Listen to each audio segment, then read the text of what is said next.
तो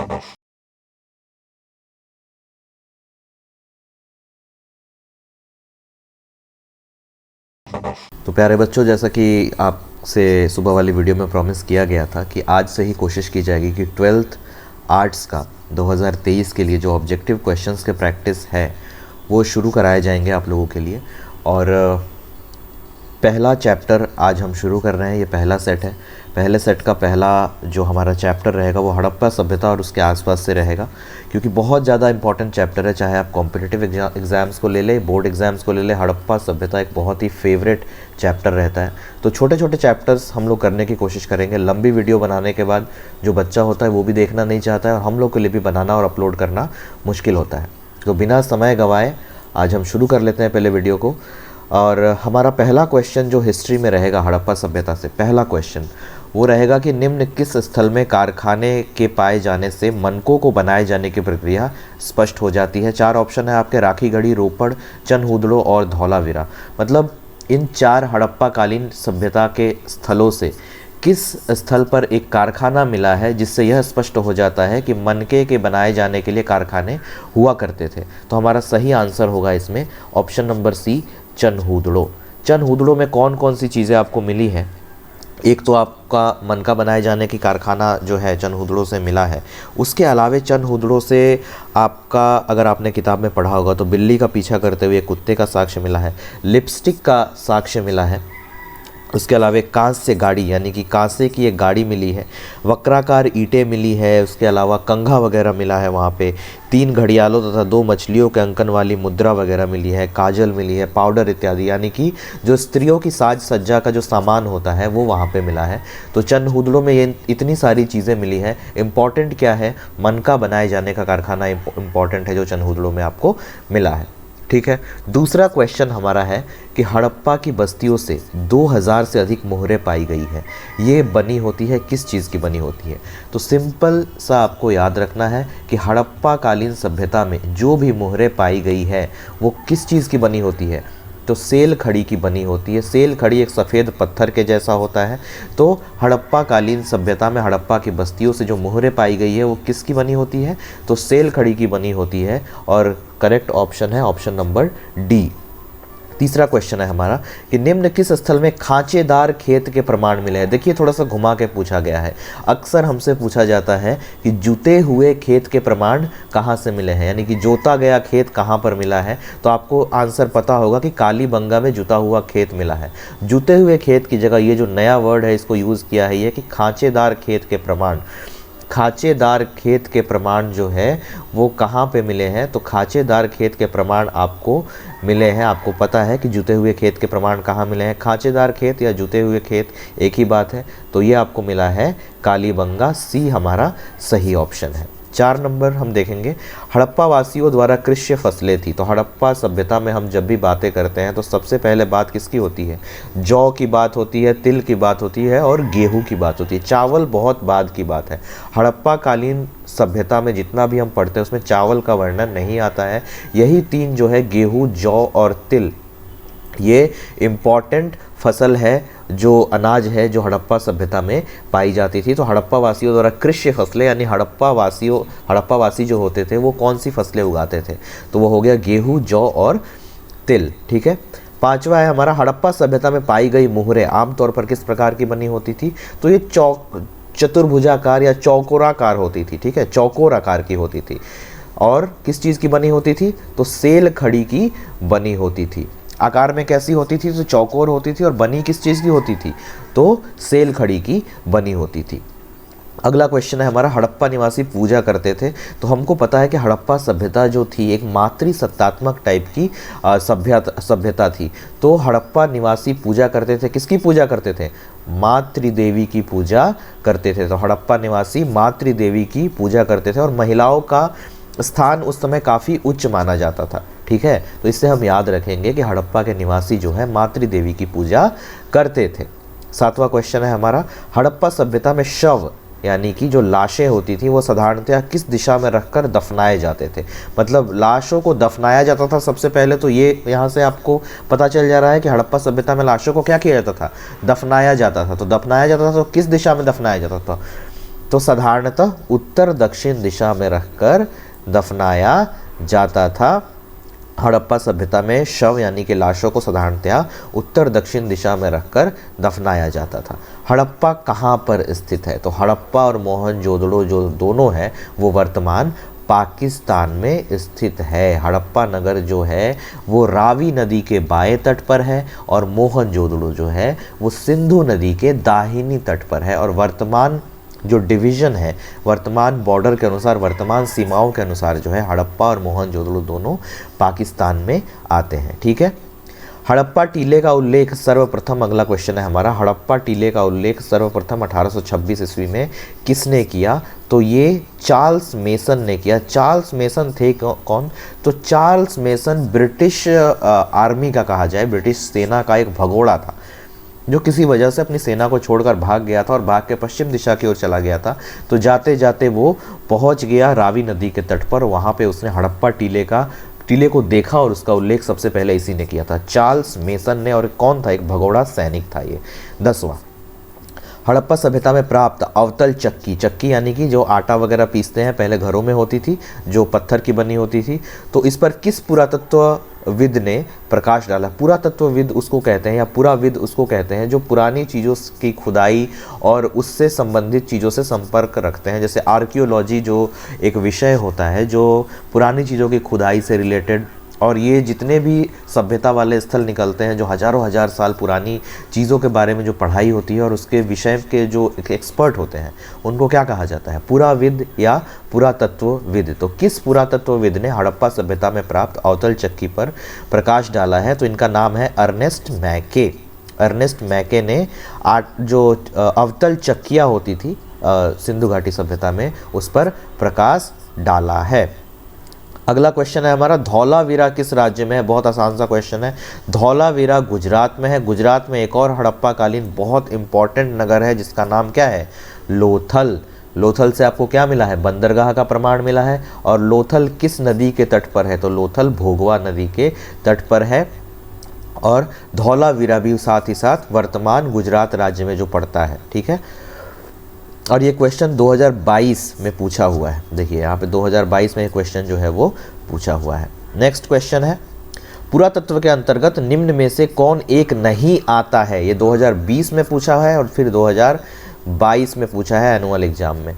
तो पुरातत्व के अंतर्गत निम्न में से कौन एक नहीं आता है? तो देखो पहले देख लेते हैं, जब किसी क्वेश्चन का आंसर पता ना हो ना तो पहले 3 गलत को छांट दो, यानी कि 3 जो आपका आंसर नहीं हो सकता है उसको छाटिए सबसे पहले। तो इसमें क्या हो जाएगा? सिक्के, हम लोग जब सिंधु घाटी के बारे में पढ़ते हैं तो सिक्कों के बारे में पढ़ते हैं, तो ठीक है ये आता होगा तभी पढ़ते हैं।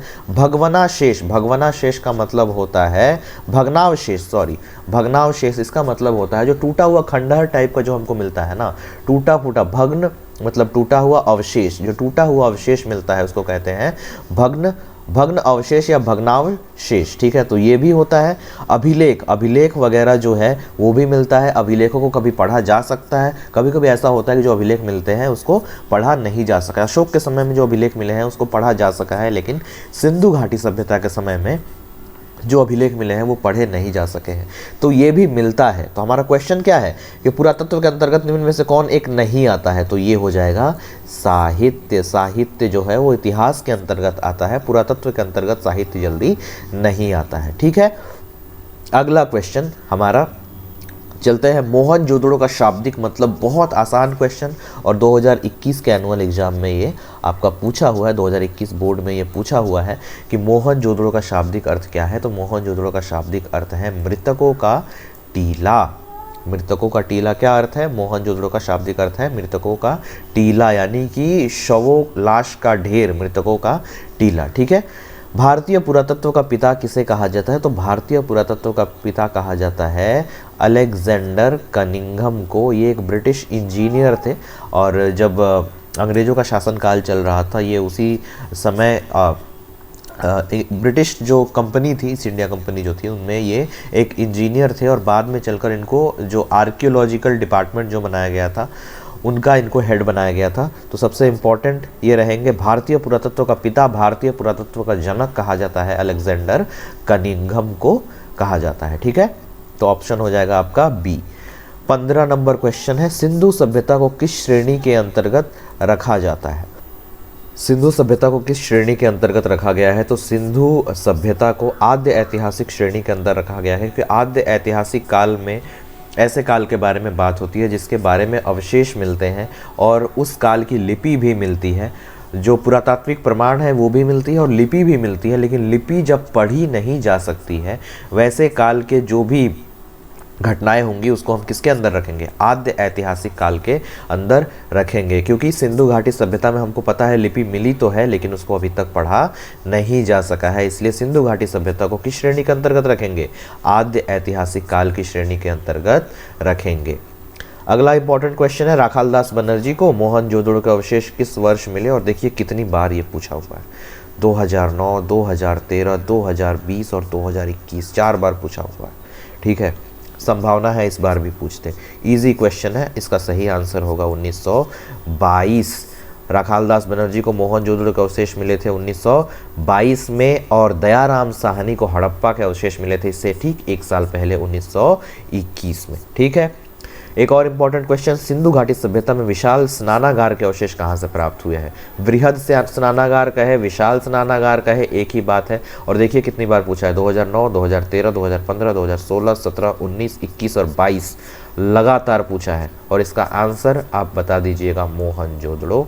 हालांकि सबको पता होता है, बहुत सिंपल सा क्वेश्चन है ये कि वृहद स्नानागार, विशाल स्नानागार कहाँ पे मिला है? मोहनजोदड़ो में मिला है। अगला क्वेश्चन है, हड़प्पा सभ्यता किस युग की सभ्यता है? तो इसको कहेंगे कांस्य युग। कांस्य युग की सभ्यता है, क्योंकि यहाँ के लोग कांसे से परिचित है, कांसा जो एक मिश्र धातु है उससे परिचित थे, तो यह कांस्य युग की सभ्यता है।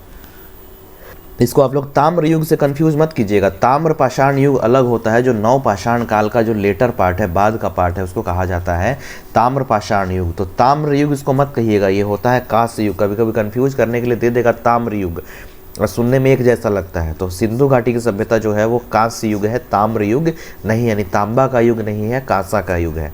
ठीक है, हड़प्पा सभ्यता का सबसे बड़ा नगर कौन सा था? तो हड़प्पा सभ्यता का सबसे बड़ा नगर कौन सा था? मोहनजोदड़ो था। ठीक है, अगला क्वेश्चन है, सिंधु घाटी निवासियों को किस धातु का ज्ञान नहीं था? तो इसमें भी हम वही तरीका अपनाएंगे कि पहले देख लेंगे कि किस धातु का ज्ञान था। तो चूंकि तांबा नव पाषाण काल में ही तांबा का पता चल गया था और सिंधु घाटी सभ्यता उसके बाद की सभ्यता है, तो तांबा से लोग परिचित थे, उसी तरह चांदी से भी परिचित थे और सोने से भी परिचित थे। लेकिन लोग जो है लोहे से परिचित नहीं थे। लोहा का परिचय बहुत बाद में आके वैदिक काल में होगा। ठीक है, सिंधु घाटी के लोग लोहा से परिचित नहीं थे। कालीबंगन स्थित है। कालीबंगन अभी के किस राज्य में स्थित है?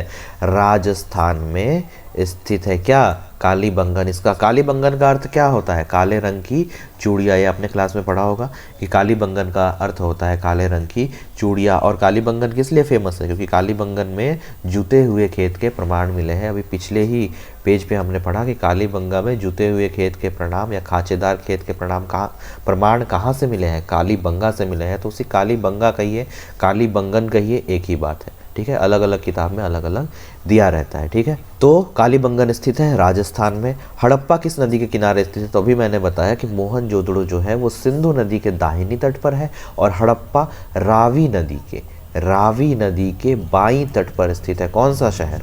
हड़प्पा। और देखिए कितनी बार पूछा हुआ है, 2016, 2018, 2020 और 2021 में ये क्वेश्चन पूछा हुआ है। ठीक है, उसी प्रकार अगला क्वेश्चन है, लोथल कहाँ स्थित है? तो पहले मैंने बताया पिछले पेज पर कि लोथल जो है गुजरात में स्थित है। और लोथल लोग के अतिरिक्त कौन सा जगह है जो कि गुजरात में स्थित है? तो लोथल के अतिरिक्त जो धौलावीरा है वो कहाँ पे स्थित है? गुजरात में स्थित है। देखिए पिछले ही पेज पे हमने पढ़ा था, एक सेकेंड, धौलावीरा किस राज्य में है? तो धौलावीरा गुजरात में है। उसी प्रकार लोथल कहाँ पे है? गुजरात में है। और लोथल किस लिए फेमस है? क्योंकि बंदरगाह या गोदीवाड़ा के प्रमाण जो है यहाँ से मिले हैं। यानी जहाज़ों का जहाँ पर आके रुकते हैं, जहाज़ों का जो स्टेशन होता है उसको हम लोग क्या बोलते हैं? बंदरगाह बोलते हैं, इंग्लिश में पोर्ट बोलते हैं, और इसी को गोदीवाड़ा भी कहते हैं। तो लोथल फेमस है किसके लिए? गोदीवाड़ा के लिए। और लोथल किस नदी के किनारे स्थित है? तो भोगवा नदी के किनारे स्थित है। सिंधु घाटी सभ्यता में मिट्टी से बने हल के प्रतिरूप कहाँ से मिला है? तो मिट्टी से बने हुए हल के प्रतिरूप बनवाली से मिले हैं। बनवाली से और कौन कौन सी चीज़ें मिली हैं? एक तो हो गया कि आपको मिट्टी के हल का मिट्टी से बना हुआ हल जो आपको मिला है वो कहाँ से मिला है? बनवाली से। बनवाली से और कौन कौन सी चीज़ें मिली हैं?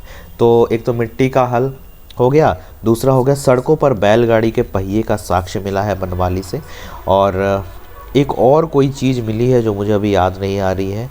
जौ के साक्ष्य जो है वो बनवाली से मिले हैं। तो जौ के साक्ष्य मिले हैं, उसके अलावे मिट्टी का हल मिला है और सड़कों पर बैलगाड़ी के पहिए का साक्ष्य मिला है। कहाँ से? बनवाली से। हड़प्पा सभ्यता का नगर कितने स्तर का था? तो ये 2 स्तरीय नगर होता था, यानी नीचे स्तर पर जो है वो गरीब लोग रहते थे और ऊपर स्तर पर जो शासक वर्ग के लोग रहते थे वो रहते थे। ठीक है, व्यापारी वर्ग वगैरह नीचे स्तर पर रहते थे और ऊपर का वर्ग कुलीनों के लिए था। कुलीन मतलब जो अमीर लोग थे, समाज के ऊपर बैठे हुए जो लोग थे उनके लिए होता था। तो हड़प्पा सभ्यता का नगर कितने स्तरीय था? 2 स्तरीय था। अगला क्वेश्चन है, भारतीय उपमहाद्वीप की पहली सभ्यता का विकास किस नदी के मैदान में हुआ? तो गंगा तो नहीं हो पाएगा। गंगा का महत्व जो है वो वैदिक काल से होके आएगा। उससे पहले सिंधु घाटी सभ्यता की सबसे इम्पॉर्टेंट नदी रहेगी सिंधु नदी, और उसी सिंधु नदी के मैदान में भारतीय उपमहाद्वीप की पहली सभ्यता यानी कि सिंधु घाटी सभ्यता का विकास हुआ। सिंधु घाटी सभ्यता कहने का मतलब है तो किस नदी की घाटी में होगा? सिंधु नदी की घाटी में होगा। बहुत आसान सा क्वेश्चन है ये। ठीक है, सिंधु घाटी सभ्यता, हड़प्पा मोहनजोदड़ो की सभ्यता को सिंधु घाटी सभ्यता कहते हैं और सिंधु घाटी सभ्यता जो रहेगी वो सिंधु घाटी के मैदान में रहेगी। ठीक है, अगला क्वेश्चन है हमारा, हड़प्पा की बस्तियों की खुदाई किसने की? तो इसमें 2 नाम आएंगे इंपॉर्टेंट। पहला सर जॉन मार्शल, ये एक आर्कियोलॉजिस्ट थे यानी कि पुरातत्वविद थे, ब्रिटिश शासनकाल के ही थे, ब्रिटेन के ही थे ये भी। और दूसरा नाम भी वही आएगा, ये भी ब्रिटिश ही थे, मार्टिमर व्हीलर। तो ये 2 नाम आएंगे, तो ऑप्शन हमारा हो जाएगा डी, ए और सी दोनों। तो हड़प्पा की बस्तियों की खुदाई किसने की? सर जॉन मार्शल और मार्टिमर व्हीलर ने की। दयाराम साहनी ने हड़प्पा की खोज की थी। ठीक है, और हड़प्पा की बस्तियों की खुदाई किसने की? तो सर जॉन मार्शल और मार्टिमर व्हीलर ने। ठीक है, अगला क्वेश्चन हमारा, सिंधु घाटी सभ्यता की जुड़वा राजधानी थी हड़प्पा और मोहनजोदड़ो। बहुत आसान सा क्वेश्चन है, क्योंकि हड़प्पा सभ्यता हम जब भी पढ़ते हैं, सिंधु घाटी सभ्यता हम जब भी पढ़ते हैं, सबसे इंपॉर्टेंट यही 2 नाम आते हैं, हड़प्पा और मोहनजोदड़ो। तो जुड़वा राजधानी जब पूछेगा कि सिंधु घाटी सभ्यता की जुड़वा राजधानी कौन सी थी भाई, तो हड़प्पा और मोहनजोदड़ो। हड़प्पा का उत्खनन किसने किया था? हड़प्पा की खुदाई किसने शुरू की थी? दयाराम साहनी ने। देखिए इसमें थोड़ा सा कन्फ्यूजन है, क्योंकि यहाँ पे कह रहा है कि हड़प्पा की बस्तियों की खुदाई किसने की? सर जॉन मार्शल और मार्टिमर व्हीलर। और यहाँ पे कह रहा है कि हड़प्पा का उत्खनन किसने किया था? तो दयाराम साहनी। तो इसको हम इसी सेंस में लेंगे कि सबसे पहले किसने शुरू किया था? तो दयाराम साहनी ने शुरू किया था हड़प्पा का। और मोहनजोदड़ो का सबसे पहले किसने शुरू किया था? तो मोहनजोदड़ो का रखालदास बनर्जी ने। और ये जब क्वेश्चन पूछेगा हड़प्पा की बस्तियों की खुदाई पूरी किसने की, किसके नेतृत्व में हुआ, ऐसा जब पूछेगा तो हम ये 2 नाम दे देंगे, देख लेंगे, सर जॉन मार्शल और मार्टिमर व्हीलर। देखिए ऑप्शन जब भी पूछेगा या तो ये 2 दिया रहेगा, नहीं तो इनका नाम दिया रहेगा। ठीक है, तीनों एक साथ कभी नहीं आएगा। ठीक है, तो हड़प्पा का उत्खनन किसने किया था? दयाराम साहनी। और मोहनजोदड़ो का किसने किया था पहली बार? तो अगर रखालदास बनर्जी या आर.डी. बनर्जी लिखा हुआ होगा तो वो हो जाएगा किसका? मोहनजोदड़ो का। और हड़प्पा का हो जाएगा दयाराम साहनी। चलिए आगे बढ़ते हैं। हड़प्पा सभ्यता की संभवतः सबसे प्रसिद्ध कलाकृति नृत्य की मुद्रा में नग्न स्त्री की कांस्य मूर्ति कहाँ प्राप्त हुई है? तो ये मोहनजोदड़ो से प्राप्त हुई है। मोहनजोदड़ो से नृत्य की मुद्रा में नग्न स्त्री की एक कांस्य मूर्ति प्राप्त हुई है। मोहनजोदड़ो से और क्या क्या प्राप्त हुआ है जी? एक तो विशाल स्नानागार, बहुत फेमस। ठीक है, उसके बाद पुरोहितों के रहने के लिए आवास वगैरह, महाविद्यालय कॉलेज टाइप का था वो प्राप्त हुआ था, 16 मकानों का एक बैरक प्राप्त हुआ था, कांच से निर्मित ये नग्न महीना वाला ये हो गया, दाढ़ी वाले एक पुजारी की मूर्ति प्राप्त हुई थी, चमकते हुए बंदर का चित्र प्राप्त हुआ है, एक श्रृंगी पशु यानी कि एक सींग वाला पशु भी जो है वो प्राप्त हुआ है। कहाँ से? एक श्रृंगी पशु वाली मुद्राएं प्राप्त हुई है, पशु प्राप्त नहीं हुआ है, मुद्राएं प्राप्त हुई है। कहाँ से? मोहनजोदड़ो से। तो इसको याद रखना है, इसके अलावा भी अगर पूछ दे तो इसको ध्यान में रखना है। मोहनजोदड़ो किस भाषा का शब्द है? तो ये सिंधी भाषा का शब्द है। मोहनजोदड़ो किस भाषा का शब्द है? सिंधी भाषा का शब्द है। ये एनसीईआरटी से डायरेक्ट दिया हुआ है कि मोहनजोदड़ो किस भाषा का शब्द है? सिंधी भाषा का शब्द है। पहली बार राय बहादुर दयाराम साहनी ने कहाँ उत्खनन करवाया था? देखिए मैंने बोला ना कि पहली बार जब पूछेगा 1921 में दयाराम साहनी ने कहा उत्खनन करवाया था, तो इन्होंने करवाया था कहाँ पे?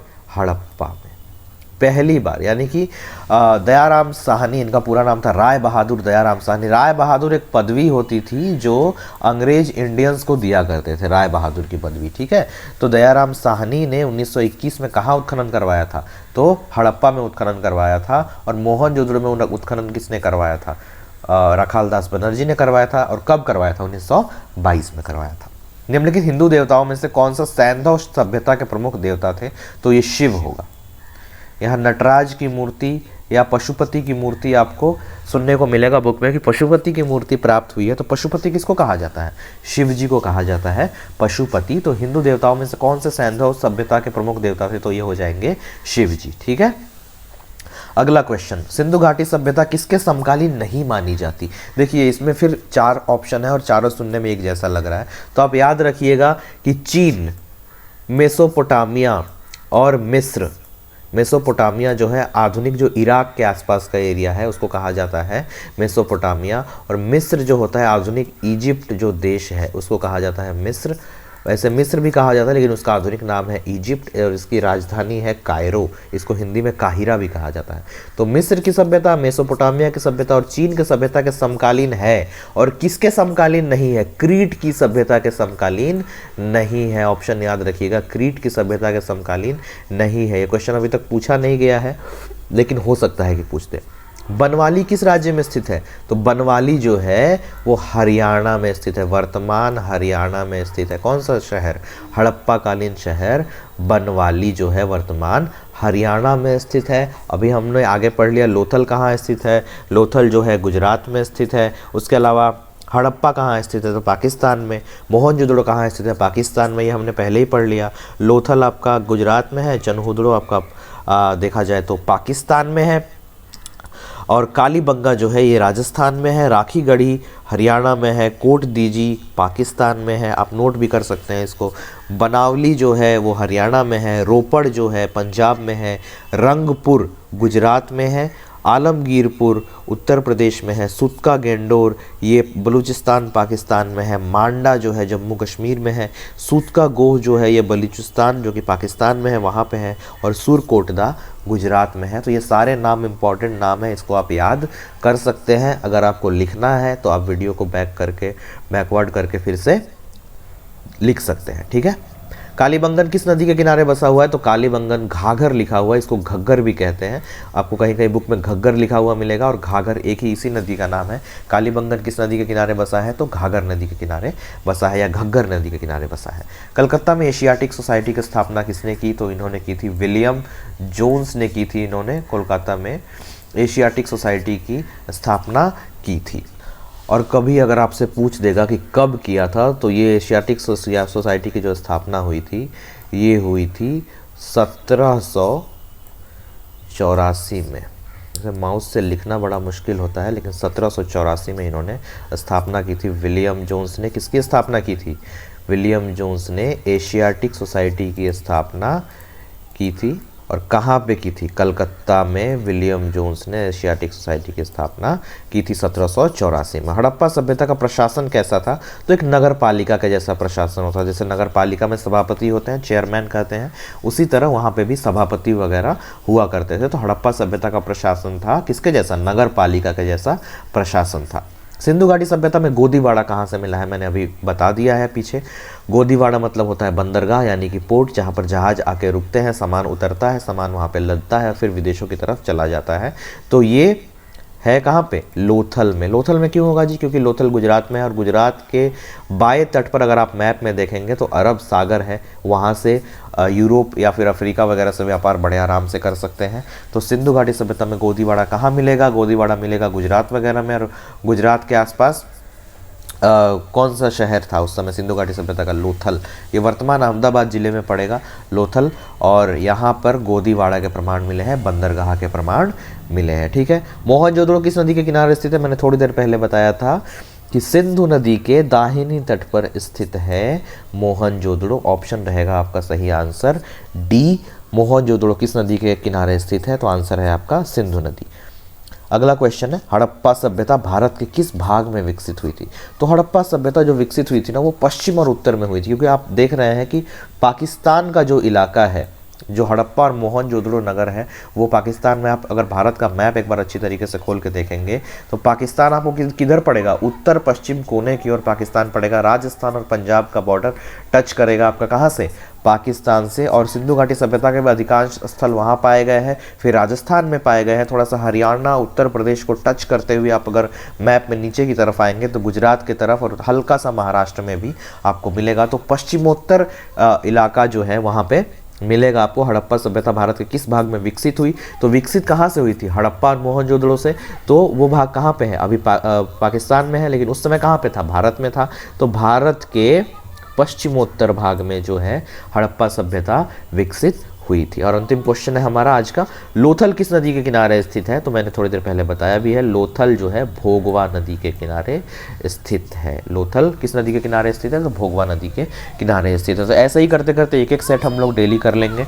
और बहुत ज़्यादा लंबा वीडियो इसलिए भी नहीं बना रहे हैं क्योंकि फिर बच्चे लोग को भी पढ़ने में दिक्कत होती है, ठीक है। और 2023-24 के लिए 12th आर्ट्स का ऑफलाइन बैच दीपक कोचिंग सेंटर में 10 जनवरी 2023 से शुरू होने वाला है। और उसके अलावे 10th के जो बच्चे हैं जो टेस्ट वगैरह देना चाहते हैं, डजेंट मैटर आप किसी भी कोचिंग में पढ़ाई कर रहे हो, ऑफलाइन अगर टेस्ट देना चाहते हैं तो आप हमारे कोचिंग से संपर्क कर सकते हैं। कॉन्टैक्ट नंबर वगैरह डिस्क्रिप्शन में मिल जाएगा, या फिर डायरेक्ट आप कोचिंग में आके भी संपर्क कर सकते हैं और टेस्ट के लिए बात कर सकते हैं कि किस तरह की क्या व्यवस्था है। वहाँ ज़्यादा जो जानकारी है वो इकट्ठा कर सकते हैं। एग्ज़ाम बहुत नज़दीक है, 10th वाले लोग भी और 12th वाले लोग भी पढ़ाई करते रहिए, ठीक है। जितना ज़्यादा हो सके हमारी साइड से कोशिश की जाएगी कि अच्छे से अच्छे तरीके से जो है पढ़ाई होती रहे और प्रैक्टिस वगैरह सब चलते रहे, ठीक है।